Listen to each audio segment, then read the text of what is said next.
So hello everyone, so I'm just carrying on going through the Panorama documentary, and this will have to take quite a number of videos because there's a lot I want to say about it as well. At the moment I'm just kind of going through rote style what was covered really.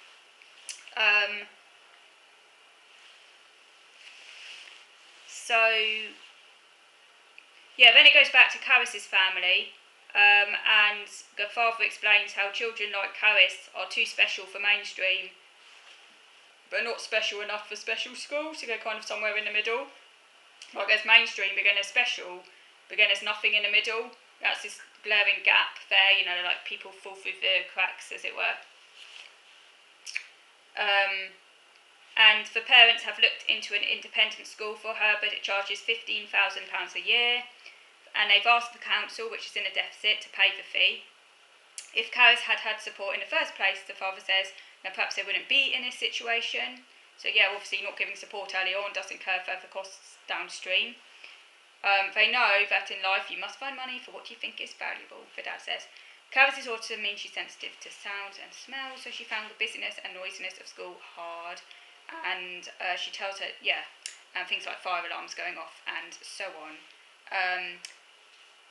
And then it goes back to Etta in Dorset. Council has agreed to provide extra support for her.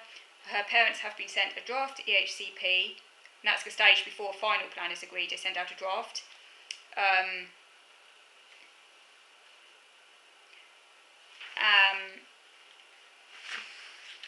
So they get a draft EHCP, but they're not happy with it. They're not happy with the EHCP, so they've got a few weeks to discuss changes to it. They want Etta to stay at a mainstream school while getting more help making friends and managing anxiety. They're worried the current plan puts too much responsibility on her teachers, because mostly the support is provided by the teaching staff. They want Etta to access some therapy.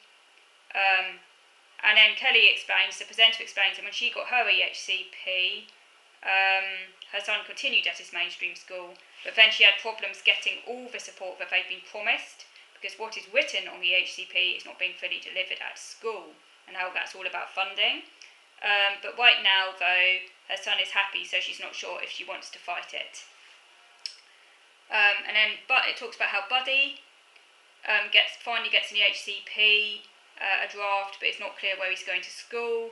His mum wants Southwark Council, which is also in deficit, to pay for a place at an independently run school that works with children who struggle in mainstream, where he can do all his music, because he likes music, and have like slightly alternative curriculum.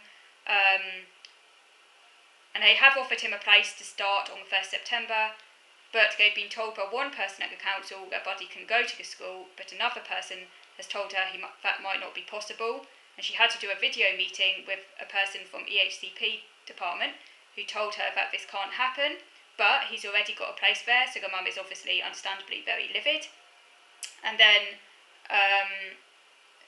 up in Yorkshire, Caris's parents are planning again to go to a tribunal because the EHCP will send Caris back to the school where she had burnout, and they have a send advocate, but it's very expensive as they charge £80 an hour, and they've had to ask family to help pay the fees. And and the mother explains how you've either got to be an expert on SEN law, or you've got to have money behind you to navigate the system. And obviously if you've got money, then you've got options. So I guess obviously it's a deeply, deeply unfair system. Now, the government is suggesting that it will reform SEND. Obviously, reform is quite a kind of problematic word. It often means cuts. Yes.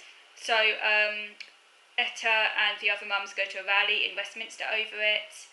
And then Kelly, the presenter, goes to the Department for Education to speak to Georgia Gould, the Minister for Schools and SEND, who's an MP. And she's told that the reforms about wanting to put more support in earlier. I have to say, though, that the MP didn't really answer a question about it. So you're kind of left thinking, that's what MPs do, they never actually answer the question. And then it goes to visit 12-year-old Wiley, who's an autistic student at the Marvel College on the outskirts of Hull, and he has a regular catch-up with his SEN champion, and who asks him like how he's doing and everything, just like catching up with her. And every teacher at the school gets some special training, and also they mentor two students like Riley. Riley used to be taught many of his subjects in separate SEND classes, but now the school has built his confidence and social skills. He's doing more lessons with everyone else. And he also gets fidget toys in class and also time out for a couple of minutes if he is struggling. And the head teacher there says that many schools are reluctant to take on children with SEND because more pupils with SEND you take, the worse the school tends to do in attendance, attainment, exclusions and so on. But the head teacher says that if you make them part of the community, then they will flourish. And then it finishes off by saying that Buddy's independent school is now teaching him in the library while his EHCP is finalised, but it's not sure that the school can meet his needs as he's still not with other kids. And Caris is and up in Yorkshire, Caris meanwhile is being home educated by her mum, who will teach her until the outcome of the tribunal next year. But Caris is happy outside at local stables, and the mother wants the council to pay for alternative education which is not based on a classroom, for example, one-to-one tutoring and animal therapy. So that was basically just a kind of rundown of the programme. I